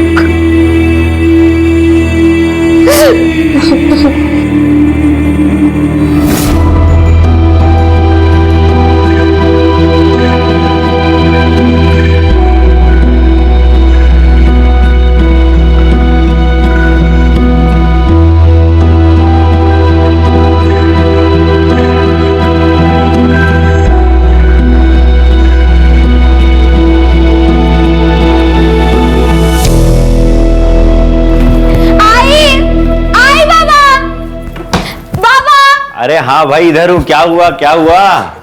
पापा ये लीजिए, मुंह मीठा कीजिए। क्या क्या? हाँ वो आई कहाँ है? आई क्या हुआ? बेटा वो क्या हुआ? बेटा, ये मेरी मिठाई किसने खिला रही हो? आप लोग मिठाई खाइए ना, बस मन हुआ। चलो अब बता जल्दी से क्या हुआ? इंजीनियरिंग फर्स्ट ईयर में मैं पास हो गई। अरे वाह! विठोबा तुझे सगळ्या इच्छा पूर्ण करू दे। कभी कोई आँच ना है मेरी बेटी पर।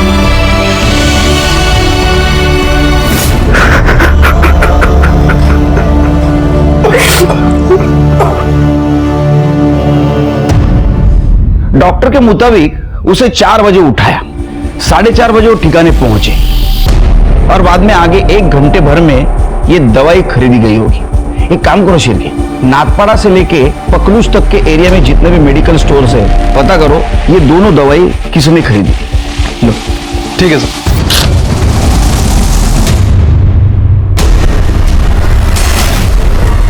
ये बेहोशी की दवा है, बिना डॉक्टर के प्रिस्क्रिप्शन की नहीं देते हैं।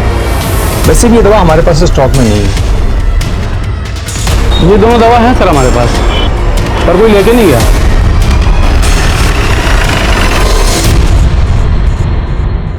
हाँ सर परसों सुबह एक आदमी लेकर गया था ज़ैलियम टाइफॉस्फेट सुबह 8 बजे। और मॉर्वेटन डी, सर मॉर्वेटन डी भी उसी दिन कोई आदमी लेके गया है शाम को 5 बजे। ये बेहोशी की दवा है? जी सर। मॉर्वेटन डी वैसे सर बीपी की दवा है। तो बिना प्रिस्क्रिप्शन के मिल जाती है ये? नहीं सर। तो फिर तुमने कैसे दे दी? शायद सर नहीं, उसके पास प्रिस्क्रिप्शन था या नहीं अभी बता दो, वरना अच्छा नहीं होगा तुम्हारे लिए। सॉरी सर, उसके पास प्रिस्क्रिप्शन तो नहीं था। वो एक्चुअली बहुत जल्दी में था और कह रहा था घर पे प्रिस्क्रिप्शन भूला है, इसलिए दे दिया। ये दोनों दवाई एक ही आदमी ने ली थी? Sir 1 minute. हाँ सर ये दोनों दवाइयों की पेमेंट क्रेडिट कार्ड से ही हुई है और सर एक ही कार्ड से हुई है, देखिए। ये सीसीटीवी काम करता है? जी सर। इसका फुटेज चाहिए हमें। जी। और एक कार्ड की डिटेल्स निकलो। सर यही था। ये 2 बार गया था ना? एक बार सुबह बेहोशी की दवा लेने के लिए और बाद में शाम को 5 बजे। जी सर, शाम को इसी ने बीपी की दवा ली थी। शेरके, लड़की भी इसी गांव की है? हाँ सर।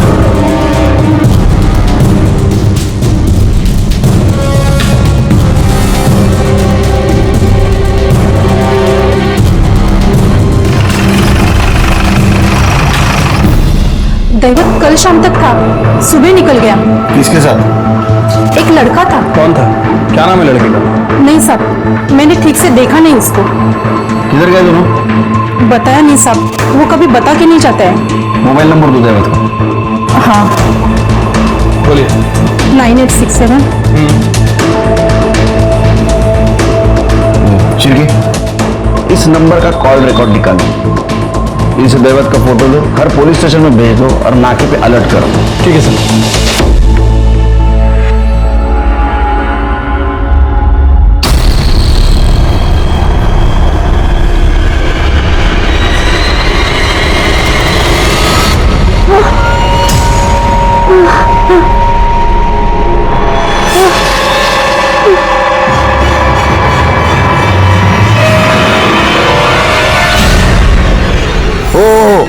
घेतली गोळी घेतली, हो हे काय सकाळी घेतली खाऊन घेतली. सर दैवत शिंदे के फोन लोकेशन के हिसाब से उस दिन वो मेडिकल पे ही था, तकरीबन 5 बजे के आसपास. और 4:35 को पकलूज गांव में. हाँ सर, और ये पकलूज गांव में भी उसका फोन एक्टिव था. ये देखिए. क्या है सर ज्यादा कुछ नहीं है, एक पतली सी सड़क है और आसपास कुछ घर है.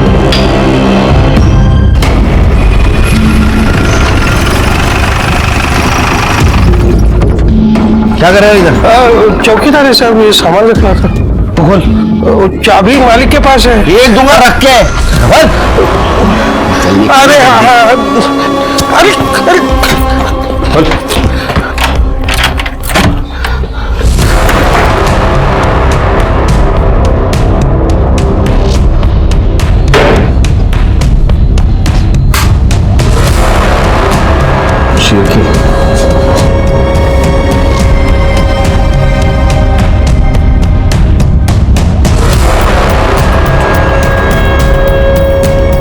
सर इंजीनियरिंग की किताब है और ये फोन मिला है, लेकिन बंद है.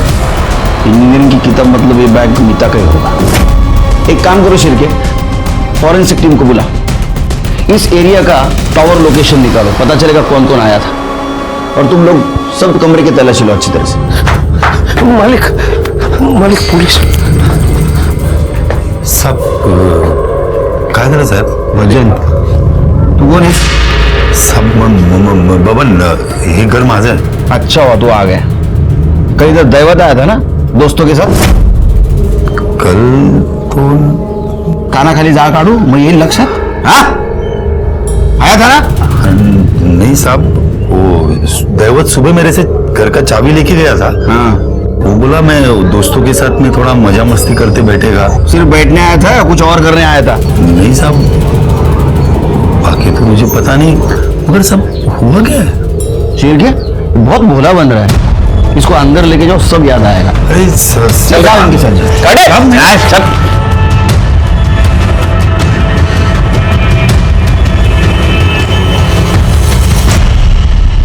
सर जिस घर में मीतू का रेप हुआ वहां की मोबाइल टावर लोकेशन के हिसाब से उस घर में 4 लोगों के फोन एक्टिव थे. दैवत, डॉक्टर विमल और 2 अननोन नंबर है सर. उनमें से एक नंबर के बारे में हमने पता कर लिया है. किसका है? बबन जाधव के नाम रजिस्टर्ड है. ये 3:35 पे वहीं था.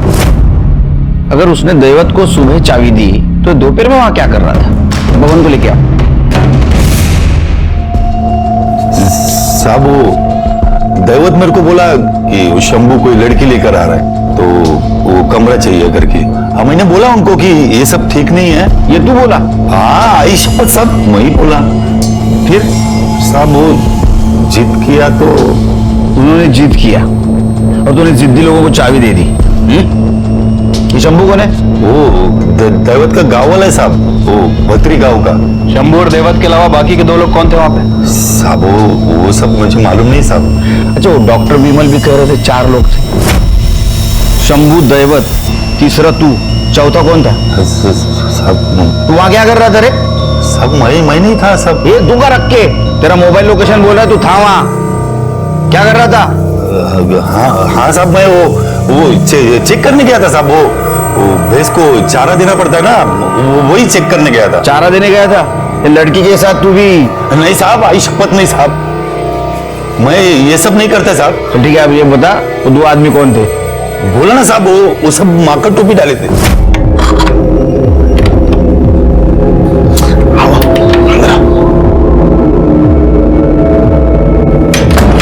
क्या बबन दादा आप भी? क्या रे, ये तुम लोग माकर टोपी का को डाला? वो लड़की पहचान लेगी ना इसलिए. चलो चलो आप भी चलो, मस्त आइटम में दिखा था. चलो चलो चलो. अरे चलो ना. सब वो 4 लोग थे और वो सब लोग वो माकर टोपी डाले थे साहब. अपना शंभू और दैवत तो बकवास कर रहा था, लेकिन बाकी के 2 लोग चुप थे. और वो उसमें से एक था ना साहब, बहुत कमीना था साहब. आओ बबन दादा, शर्मा मत.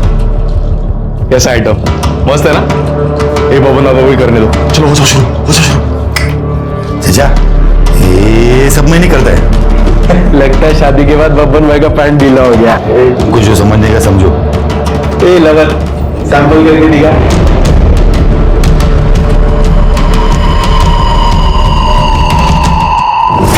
बाकी लोगों को मैं नहीं जानता साहब। शंभू का नंबर दे। शंभू नहीं होगा ना तेरे पास? छिरके आज घेऊन जा, नंबर काढ़ा। चल सब मैं देता हूँ। तो नाटक करता है सब देता सब। ये 162 उसको आता है पढ़ना।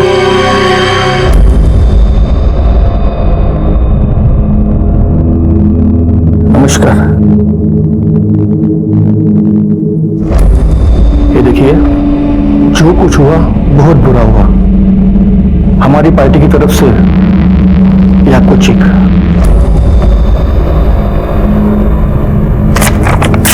अरे वो बदला नहीं चाहिए साहब। अगर देना ही है तो इंसाफ दीजिए। जिन लोगों ने मेरी बेटी के साथ ये गंदी हरकत की है ना, उनको फांसी दिलाइए साहब। पैसा नहीं चाहिए, पैसा नहीं चाहिए।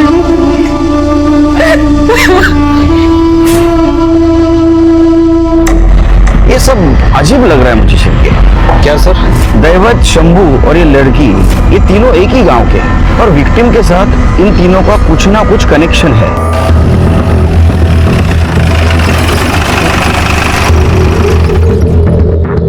शंभू का घर यही है क्या? हाँ साहब, यही है। बुला उसको। नहीं, फिलहाल तो अभी वो इधर है नहीं। कहाँ गया? कल से बोल रहा था कि किसी दोस्त के पास जा रहा हूँ और उधर ही रहने वाला, ऐसा बोल रहा था। तू कौन है? मैं शंभू का मामा हूँ साहब। लेकिन आप इतनी पूछताछ क्यों कर रहे हो शंभू की? क्या हुआ? तेरे को मालूम नहीं? पूरे गांव में चर्चा है। हाँ, वो लड़की वाला मैटर ना साहब। नहीं साहब, हमारा शंभू ऐसा कर ही नहीं सकता। मुझे मालूम है साहब। हाँ। अच्छा, पकलूज में तू भी था ना उसके साथ? हाँ, नहीं साहब, मुझे तो इस बारे में कुछ पता नहीं साहब, कसम से। नासिक जिले के इस केस ने पूरे देश में सनसनी मचाई थी। मीडिया, पब्लिक सारे रास्ते पे उतर आए थे। हमारी तहकीकात भी जारी थी, हमारे हाथ सुराग भी लगा था। हमें हॉस्पिटल से फोन आया कि विक्टिम को होश आ गया। जब हमने विक्टिम से बात की और वो बोली, तो यकीन मानिए पूरा देश, मीडिया, पब्लिक और हमारे होश उड़ गए। तुम वो 4 लोगों को पहचान सकती हो? कौन 4? वो 4 नहीं थे। वो तो 12 थे।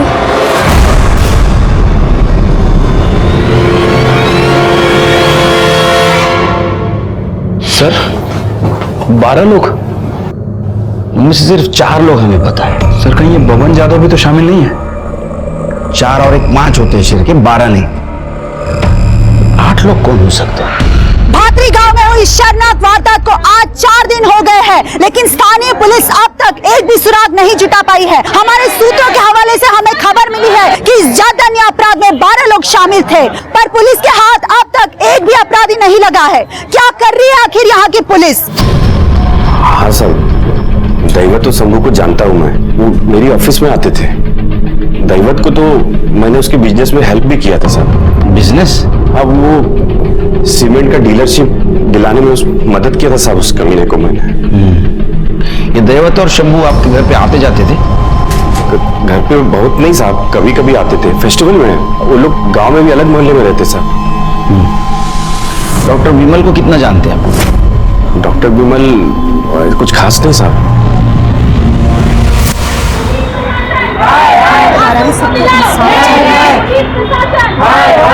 मीडिया को अंदर मत जाने। सर,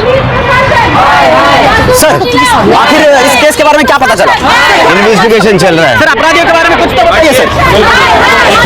पुलिस हमारे किसी भी सवाल का जवाब नहीं दे पा रही है। क्या वो 12 अपराधी पकड़े जाएंगे? आखिर कौन थे वो 12 अपराधी? सर, मुझे अभी फोन आया था उनका। किसका? सर, किडनैपर्स का। क्या बोल रहे थे? सर, मुझे धमकी दी उन लोगों ने। बोला था ना तेरे को किसी से बात नहीं करना। कौन बोल रहा है? तेरा बाप। पुलिस से बात किया ना तू? किया कि नहीं? कौन? अभी तो सुन, एक शब्द और बोला ना किसी को, किडनी निकाल लूंगा तेरी। हेलो, किस नंबर से आया था? सर, ये शिरके। सर, ये तो गुजरात का नंबर लग रहा है। गुजरात पुलिस को अलर्ट कर दो। सर, वो लोग बड़े ही खतरनाक लोग हैं सर। डॉक्टर, तुमने बोला था 4 आदमी थे, लड़की का बयान है 12 आदमी थे, तो फिर 8 आदमी दूसरे कौन थे? नहीं सर, जारी थे, मैंने तो जारी देखे थे। डॉक्टर और बबन का कहना है 4 आदमी थे, लड़के का कहना है 12 आदमी थे। वो तो 12 थे। फिर 8 आदमी गए कहाँ? सर मोबाइल लोकेशन के हिसाब से भी 4 ही लोग थे। मोबाइल स्विच ऑफ किया होगा या घर पे छोड़ा होगा। ये 4 जन वहां रुके क्योंकि लड़की की तबीयत बिगड़ गई थी। उसे दवाई दी, उसकी तबीयत सुधरी नहीं, फिर उसको उठाया और रिक्शा स्टैंड के पीछे फेंक दिया। सर एक खबर मिळाली, शंभू के बाप का पैसा डॉक्टर विमल के क्लिनिक में लगा है। सर लड़की बेहोश थी, ट्रॉमा में थी, तो ऐसे में उसे क्या दिख रहा था क्या नहीं दिख रहा था कहना मुश्किल। मतलब 4 लोगों के 12 लोग भी दिख सकते हैं। हो सकता है हेलुसिनेशन, एल्यूजन, कुछ भी हो सकता है।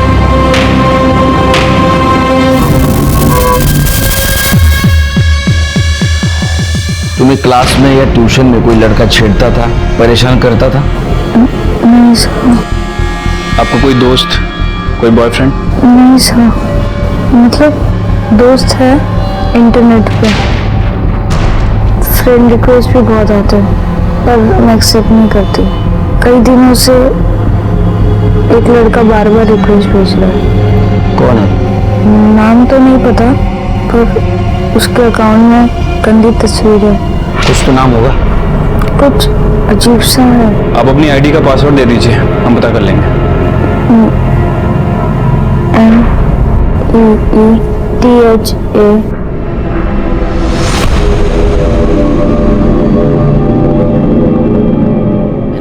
सर ये मीता तांबे का सोशल नेटवर्क अकाउंट है।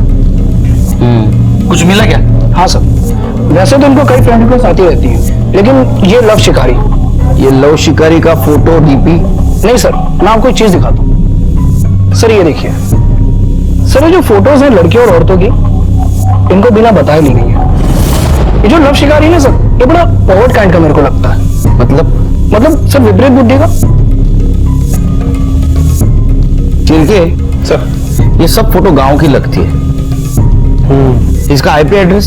सर आईपी एड्रेस तो है, लेकिन वो किसी मोबाइल नंबर पे है, जो कि फेक आईडी पे लिया गया था।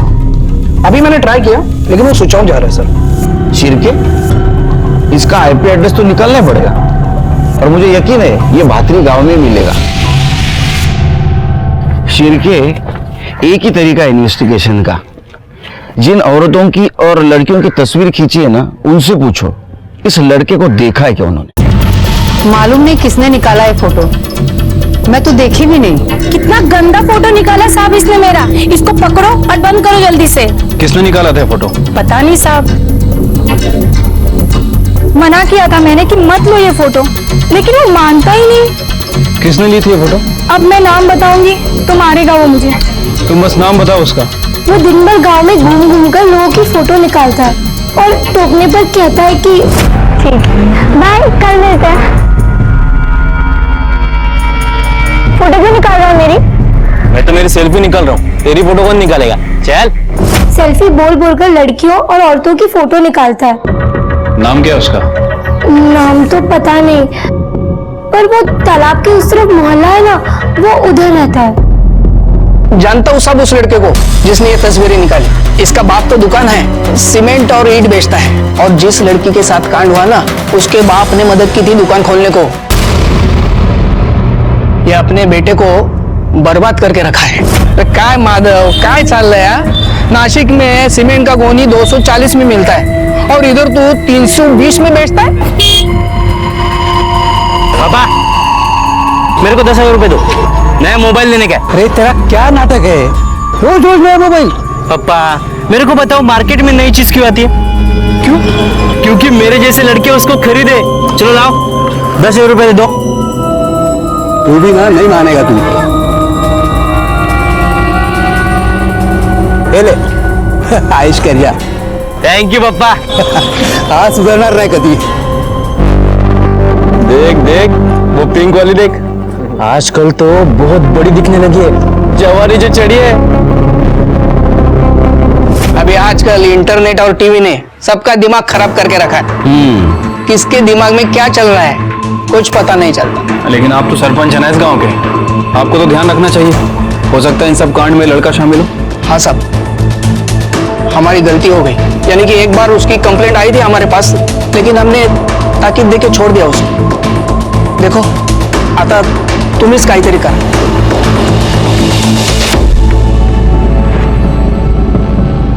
यही है वो लव शिकारी। हाँ, यही भेजता था मुझे फ्रेंड रिक्वेस्ट। इसे जानती आप? नहीं। ये माधव का बेटा है, जिसे आपके पापा ने बिजनेस में हेल्प की थी, सीमेंट की डीलरशिप दिलवाई थी।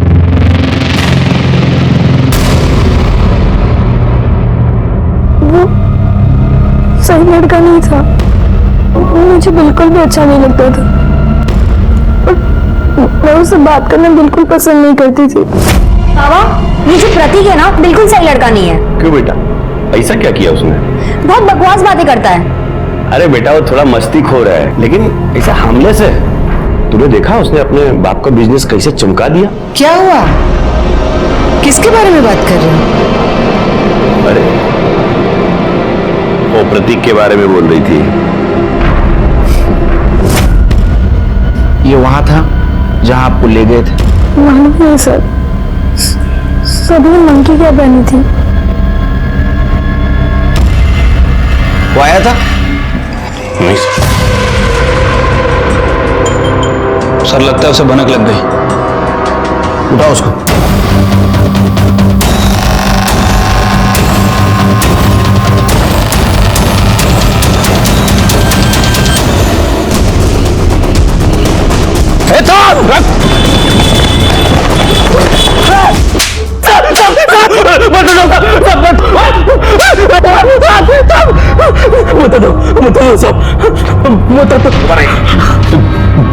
बहुत दिन से नजर थी मेरी नेता पे।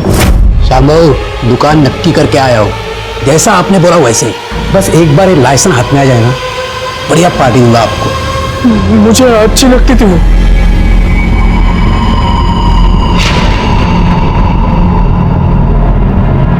तो भी चलेगी ना पार्टी में? पहले ठीक से खड़ा हो जाओ।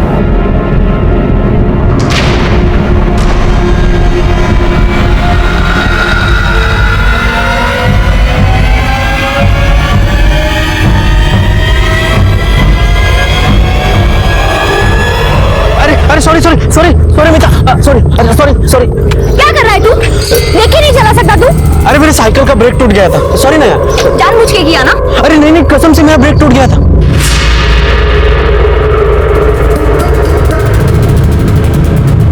सीधी बात भी नहीं करती थी।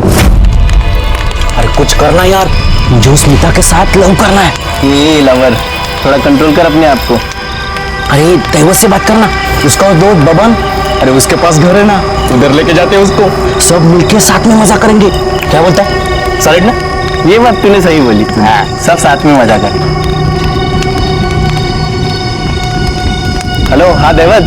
अरे वो मेरा दोस्त है ना प्रतीक, अरे उसको मिर्ची लगा लव का, थोड़ा शांत करना पड़ेगा।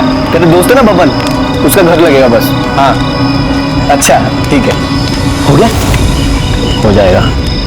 बस तो लड़की को उठाने का इंतजाम कर। 4 व्हीलर है ना तेरे पास? 2 है यार, एक ही चाहिए। एक, लेकिन 2 लड़कों से काम नहीं चलेगा, तीसरा लड़का लगेगा अपने। 3 दैवत तोर में। अरे दैवत तो चाबी लेने जाएगा ना, लड़की उठाने के लिए तीसरा लड़का लगेगा। मेरा दोस्त है, उसको बुलाता हूँ, सिकंदर। अरे यार इतने सारे लोग, क्रिकेट नहीं खेलना है? ये चिंदी चोर, अभी तूने बोला ना सब मिलके मजा करेंगे, वैसे कौन सी तेरे को शादी करना है? अरे नहीं रे बाबा, अब पिछले टाइम तुम लड़की लेके आए थे, कितना राड़ा किया था। मेरे को नहीं मांगते झंझट सब। बबन दादा, इस बार ऐसा कुछ नहीं होगा। लड़की गांव का है, चिल्लम चिल्ली नहीं होगा। मैं हूं ना, आप दे दो, चाबी दे दो। थैंक यू बबन दादा। जाओ मजा करो। प्रतीक, वो पापा को बोलना कि 6 ड्रम घासलेट का इंतजाम करें। आई नहीं ये थे। मेरी डीलर से बात हो गई है। बाबा मैं जा रही हूँ।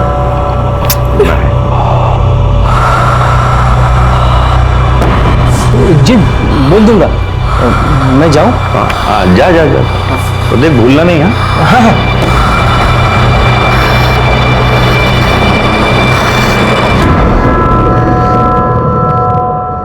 हेलो।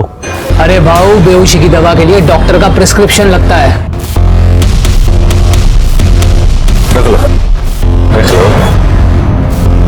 लाता हूं।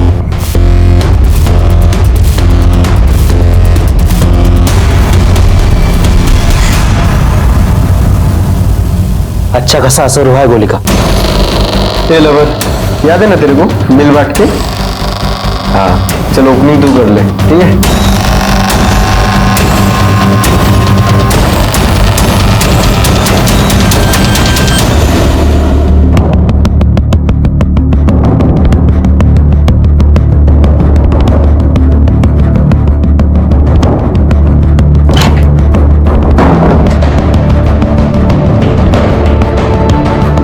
ए उठ, अरे उठ उठ।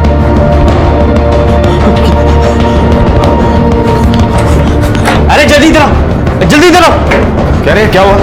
अरे ये देख, इसको क्या हो गया? क्या हो गया? कुछ रिएक्ट ही नहीं कर रही है। हाँ? कहीं मर तो नहीं गई? हाँ? अरे ये मरे तो हम मर जाएंगे। तो अभी क्या करें? एक काम कर, मार्केट के पास जो डॉक्टर है ना, उसको अभी उठा के लेके आओ। चल चल चल चल, जाओ जल्दी जाओ।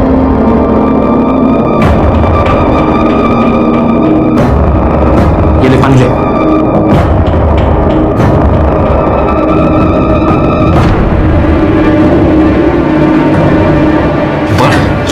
मैं बोल रहा हूँ ये मर जाएगी, बाहर फेंक के आते इसको। एक काम करो, मैं घर जाता हूँ, तुम लोग इसको रिक्शा स्टैंड के पीछे फेंको और इसके बाप को फोन करना, ठीक है? चलो। मीता अच्छी लगती थी मुझे, मगर चांस ही नहीं देती थी, इसलिए तो इतना सब प्लानिंग करना पड़ा मुझे। बाकी लोग कहाँ हैं? मुझे नहीं पता साहब। मीता ने बोला था 12 लोग थे, बाकी 8 कहाँ है?